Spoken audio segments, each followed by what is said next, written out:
Hello, my lovely listeners. I'm Dr. Mary Barson. And I'm Dr. Lucy Burns. Welcome to this episode of Real Health and Weight Loss. Good morning, gorgeous listeners. It's Dr. Lucy here. I have a slightly husky and at times coffee voice as I'm recovering from COVID, but feeling much, much better. So thank you for everybody who has sent me little messages.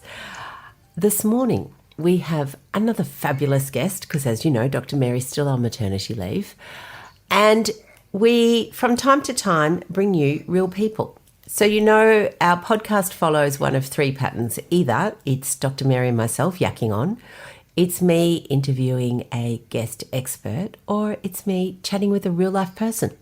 So this morning, I have the absolute pleasure of chatting with a real life person, and I would love to welcome to the podcast, Bec. Good morning, Bec. How are you? Good morning. I'm fabulous. Thank you for having me. Oh, excellent. No, we are super pleased to have you. I think that real life journeys are so helpful for people because, you know, they see themselves in so many of, you know, stories like yours and various other guests. So we love from time to time peppering in real life journeys. So, Bec, what I'd love is for you to perhaps just fill our audience in on who you are and then how you found real life medicine and where you went to from there. So I'm 42. I'm married. I have a teenage daughter. Well, actually, she's an adult now because she's 18. I've been keto for about 15 months and I've dropped a fair bit of weight since then. And I guess when you start these things, you try to get as much information as you can. And that was where I found your podcast. And I just loved it. It was just real and it was Australian, which is a big bonus because there isn't a lot of Australian content out there. And it just went from there. I listened to a couple of the success stories. I think it was, I did make some notes, Raylene Shari. And that was when I decided to join the 12-week program. Oh, wonderful. Wonderful. So it's interesting, isn't it? Because you're right. At the start of your journey, you become a little bit obsessed. Well, I did, and I know lots of people did. And you're listening and you're looking. And I think it can be tricky, though, because there's actually truckloads of content out there, isn't there? Yeah, there is heaps. And that was part of my problem.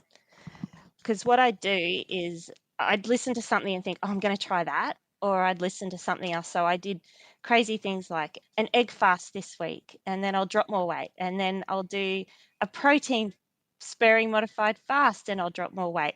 And I just kept doing all these crazy things that I thought would be a quick fix. So I never got out of that diet mindset that I'd been in for 25 years, basically, where I'd lose weight and put it back on. And so while I thought, eating that way was definitely helping because I had things like my skin tags go away and all that. So that was working, but my mind obviously wasn't where it should be. Yep. I think it's so interesting because you're right. I think a lot of people start a low carb or a keto diet still in diet culture, and it's not their fault. You know, we've all been conditioned, and as you've heard me say many times, I'm an expert dieter. But recognising that the thing you have to do to lose the weight is the same thing that you do to maintain the weight. Yeah. So you don't want to be on an egg fast for your whole life. Yes, you really end up liking eggs after the end of that week.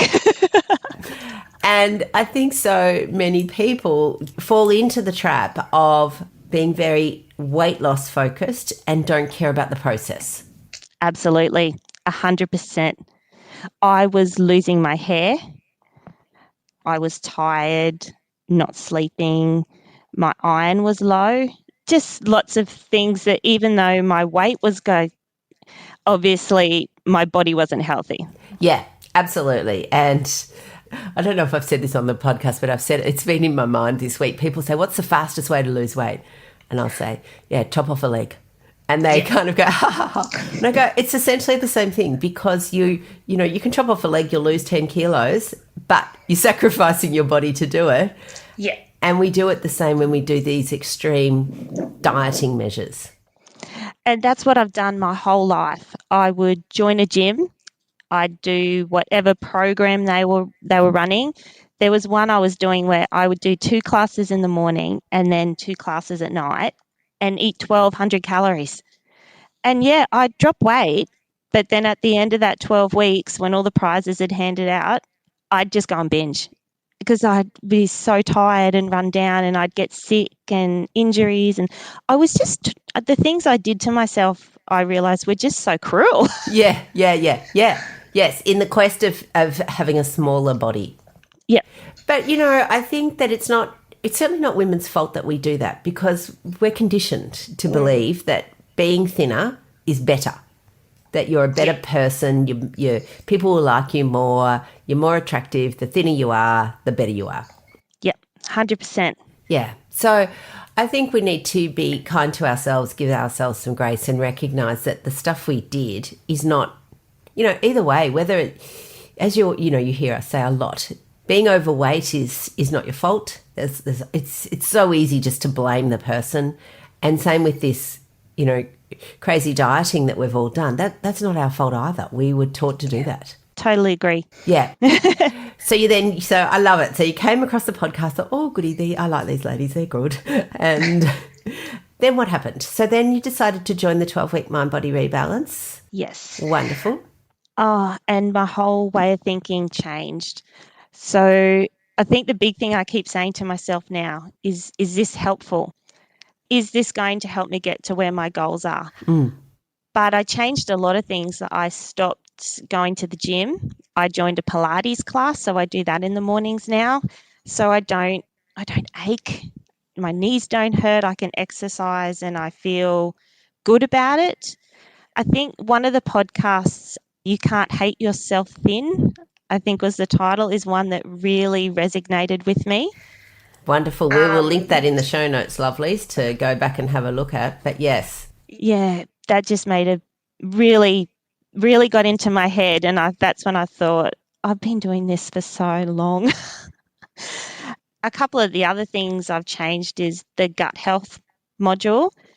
I've had IBS for as long as I can remember. Well, I had all the tests and that's what they came up with. You have IBS, which is, I think, when they say we can't find anything else. So that's what we're going to put it down to. So the stress has really helped with that, all the stress modules. And I've started making my own kefir and eating sauerkraut, and it has helped. The last couple of weeks I felt a lot better than I have in a long time with all my gut issues. Yep. And you know what I love too is, unpacking those 2 points. One, we think they're going to a gym, and for some people they like to go to a gym, but you don't have to go to a gym to do movement. Again, I was the same. I used to do lots of aerobics. I grew up in the 80s. Aerobics was the thing.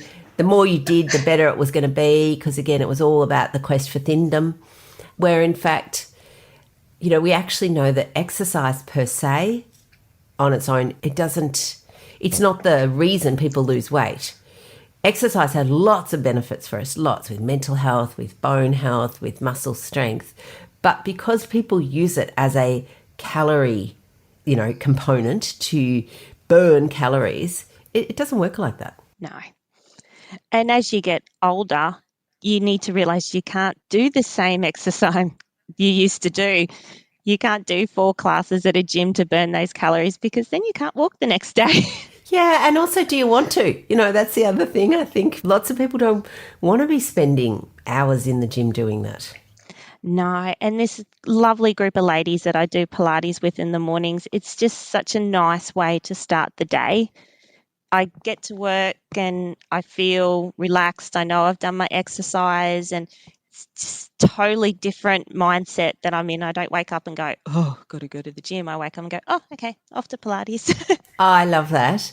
And what you're describing then is that you've changed the way you look at exercise. Instead of it being a brutal regime, you've found a way to make exercise part of your life that is something you look forward to.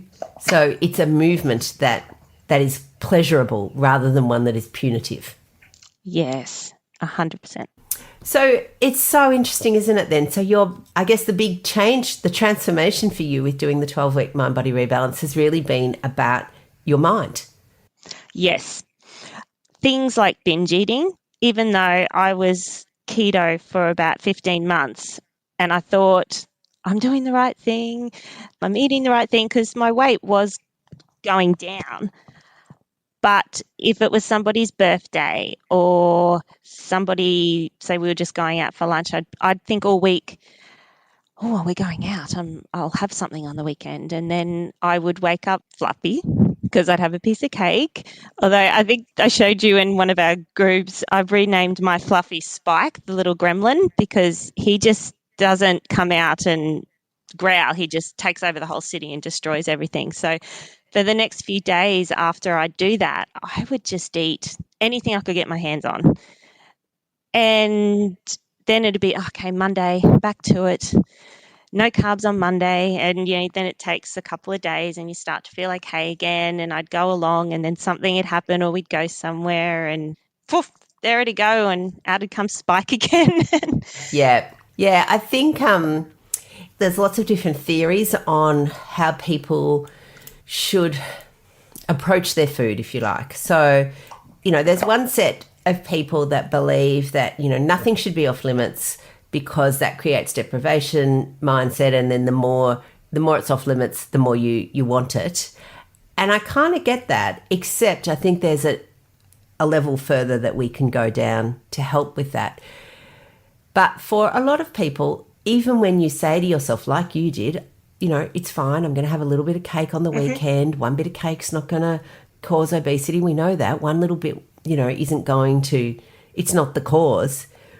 But that one little bit can be the slippery slope. Yes, I have learnt that I am not a moderator. I am an abstainer. But once I am abstaining, I don't miss it. Once Spike or Fluffy is asleep, it's fine. I don't go looking for these. If people are having donuts at work, I just look at it and go, yeah, that's okay. That's great. I don't need one. Yeah. And it then becomes something that rather than yearning and looking at that donut, wishing you could have it, or waiting till the end of a challenge or a program to have it, because again, that's the other thing that often dieting does. And I'm always mindful when people call the 12-week mind-body rebalance, I'll call it a challenge. I go, it's actually not a challenge. It's an educational program that takes 12 weeks to deliver, but it doesn't finish at the end. It's not like at the end you go back and do what you did. It's more about learning the things that you need to do to be able to do this permanently. Yeah. And to look at it as well, instead of me saying, oh, those donuts are bad, it's a bad food, I won't eat donuts. Now I'd look at it and say, is that helpful? If I eat that donut, how's that helpful to me? It might taste nice for 5 seconds, but then I'm going to spend the next 3 days fighting those cravings again. Yeah. Yes. And oh, God, I love that. You've absolutely implemented that lesson that we love, which is really, it's not judgment. It's not, I can't, there's no deprivation, there's no good or bad, there's no naughty, again, because a lot of people talk about that, and having cheat days. Yes. The language is so important. The other one, I don't eat cake instead of can't eat cake. That's a big one. Even the other day, I had a really rotten day at work. It was just so busy. I came home, I ate my low-carb dinner, and then I got up and I went to the cupboard and I held a bottle of wine in my hand. And I thought, is this helpful? Do I really need this? And I thought, no, and I put it back and actually went to bed. I love that. I love that. And again, because it creates that moment for you to make a rational decision on what you want to do rather than just reactive. Yes. You give yourself that time. And again, you may have the answer that, yes, I do want the wine. And again, it may or may not be helpful. You get to decide because you're the boss of you. But again, just giving yourself that pause is good. And then if the next day you decide that actually that wasn't that helpful, What sort of stuff have you learned in the 12-week Mind Body Rebalance to help with that situation? You know, you do that SLC, so the self-compassion. I think I do everything with self-compassion now. Instead of just thinking about weight loss all the time, I'm thinking about health. It's been huge for me because I feel for the past 25 years, that's all I've thought about. I was always on a diet. I was always doing a challenge. I was always just focused on those numbers on the scales. And for the first time ever, I'm thinking about how I'm feeling and I'm thinking about my gut, which, as I said, has been an issue for so long. And it was just something that I always pushed to the background because whatever crazy thing I was doing, this is what I'm supposed to be eating to lose weight. I can't believe how cruel I've almost been to my body over the years. But like you were saying, that's what we're told to do. We count the calories, we go to the gym, we eat this and that or whatever is in that meal plan that they're telling us to eat. But for now, I'm thinking, I just want to heal everything. I want my gut to be good. Even when I have been doing keto for 15 months, I was eating a lot of sweet keto treats I was making nearly every night. And the sweeteners would upset my stomach, but they tasted good. So I'd keep eating it. But in now eating the real food, I barely ever use those sweeteners in anything. So that's settled down. And yeah, it's almost my whole mindset has changed. It really has. It's been remarkable. Oh, I'm so happy for you, Bec, because it is the absolute key. I think, you know, there's lots of ways that people can eat. And, you know, we've got our way that works for us and the majority of our clients. But, you know, I'm not so arrogant to assume that our way is the only way. I know that there are other ways. But the way that you need to be able to eat is the way that works for you, with real food as the basis. And then for the majority of people that we help, low carb real food is then that second level for it. And then combining that with learning how to manage your mind so that you can do it forever, not just for 12 weeks or 8 weeks or whatever your challenge is. Yes. I think for the first time in my life, I'm being kind to myself. Yes. Yeah. Because do you know what, though? Again, we've grown up in the culture where thin was best and, you know, you would use, well, I did, and you probably did too, you'd use just negative talk to try and motivate yourself. Yes. Come on, move your lazy ass. Stop getting, you know, stop being a guts would be one of my lines. You're such a greedy guts. And when you think about that, it's not a very nice thing to say to yourself, that you're greedy guts, because we're not greedy. We're just trying. Yeah, I would say horrible things to myself all the time. Why did you eat that? Yeah. What sort of things did you say?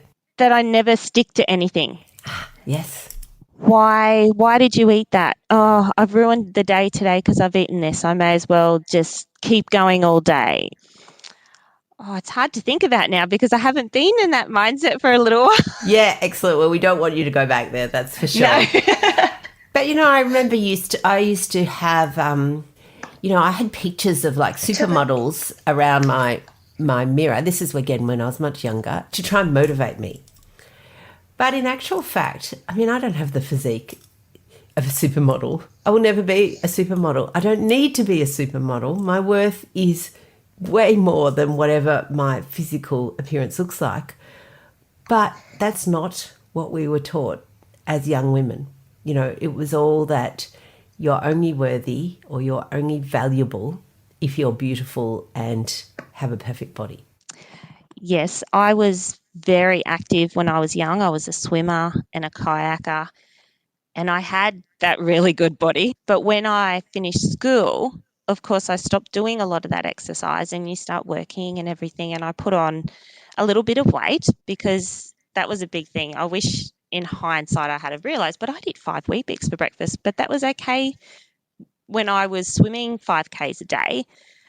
But even then, I'd put on maybe 5 kilos. So I was not a size 8. I was a size 12.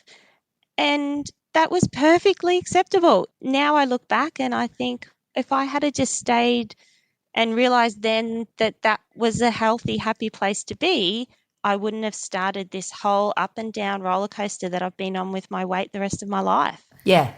Acceptance that health has bodies that are all shapes and sizes, and you don't have to be a lean, mean muscle machine to be healthy and beautiful and acceptable to society.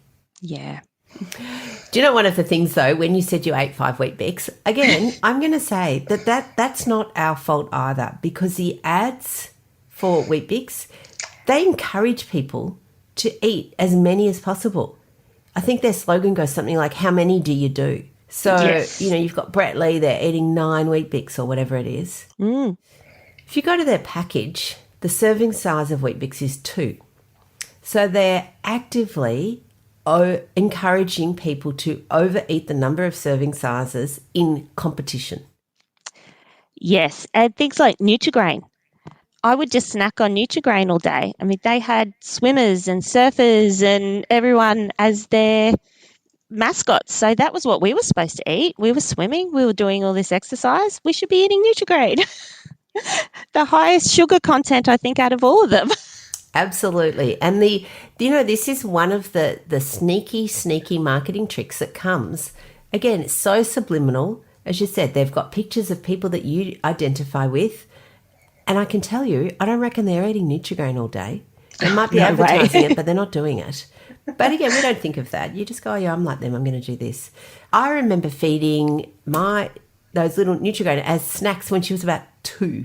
I'd just take a little tub out, and if she was crying or something and I needed a moment, I'd just shove her one of those. Yeah. Oh, I wish I knew now what I did when my daughter was young. I know. It's hindsight. Yeah, absolutely. But again, kindness to ourselves, it's not our fault. This is what we were taught, marketed to, advertised to. Yes. Even eat everything that's on your plate.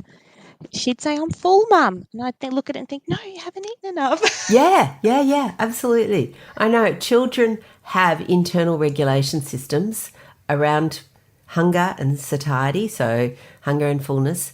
And we as adults, because of our anxiety, try and override them for them. Yes. So funny, isn't it? It is. And that was something that our parents did to us. And yeah, it's just what we did. And then I'd think, oh, did you eat enough? Maybe not. Okay, you better have a yogurt after dinner because maybe you didn't eat enough. Yeah, absolutely. Yeah, I know. And we use that stupid train to shove food into them and all sorts of things. It is just amazing. But again, it's just conditioning, Your parents did it to you. You see it on television, you see it everywhere. So much of our behaviour around food is conditioned by what we see happening in movies, in ads, in, family life. Yeah. So, darling, if there are people out there listening who are interested in joining the 12-week Mind Body Rebalance, but they're perhaps sitting on the fence, what would you say to them? Do it. Jump in. Don't think about it. Just give it a go because it just changes your whole mind. Even if you think, like I thought I was eating well, being keto for that amount of time, and yes, I was losing weight, and I still have lost more weight while doing the program. That hasn't stopped because I'm doing this, of course, but I'm doing it and feeling good about it at the same time. I'm not hating myself. I'm not talking badly to myself. I'm enjoying learning how to look after myself for the first time in a very long time. Oh, Bec, I love that. Wonderful. Well, thank you so much for joining us on the podcast today, because I think that, again, real life journeys are what bring our podcast to life, and that's what we want to do. Oh, thank you so much for having me. Welcome. Have a wonderful day. Gorgeous ones, if you've been inspired by Bec and you'd love to join the 12-week Mind Body Rebalance, you can join the waitlist, but the doors open next week. August the 29th is when we're open for enrolments. If you'd like to join the waitlist, just head to our website, rlmedicine.com/waitlist. All one word, all lowercase. So looking forward to seeing you. Bye for now.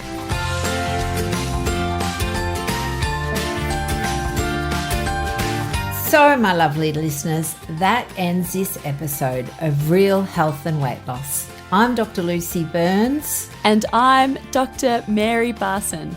We're from Real Life Medicine.